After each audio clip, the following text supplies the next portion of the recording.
C'est, sur, le commerce international que Donald Trump inquiète désormais ses partenaires et nombre d'économistes. Alors question, pourrait-il réellement déclencher une guerre commerciale?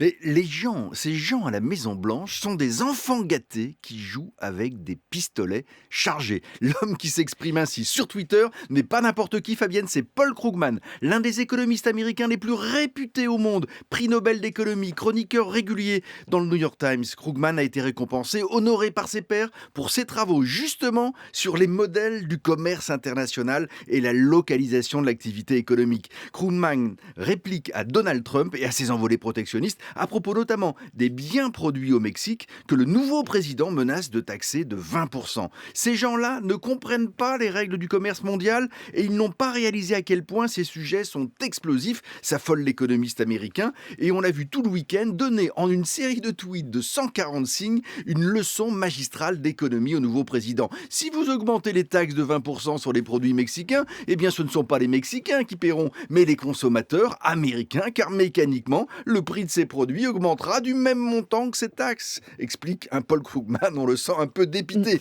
et de pointer le risque d'un Même moi je engrenage. comprends ça. Bravo Fabienne.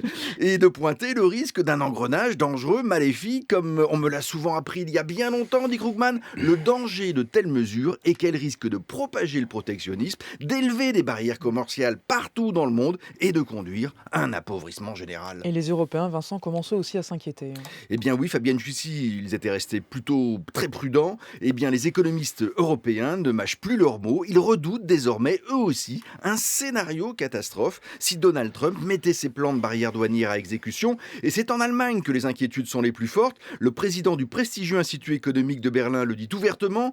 Il faut faire cette dure constatation, affirme-t-il. Nous sommes sous la menace d'une guerre commerciale et économique avec les États-Unis. Il faut se pincer pour y croire. Or, le cœur de l'économie allemande, c'est son industrie exportatrice, l'une des plus puissantes au monde, et c'est cette industrie qui serait frappée, bien sûr, au cas où l'Europe serait obligée de prendre des mesures de rétorsion. 1 million d'emplois dans l'industrie sont directement liés aux échanges avec les États-Unis, et plus de 600 000 Allemands sont aujourd'hui employés dans des entreprises américaines basées en Allemagne. Les États-Unis sont le premier client de l'industrie allemande devant le Royaume-Uni et la France. Et les Allemands vont jusqu'à établir un parallèle avec la situation de l'entre-deux-guerres.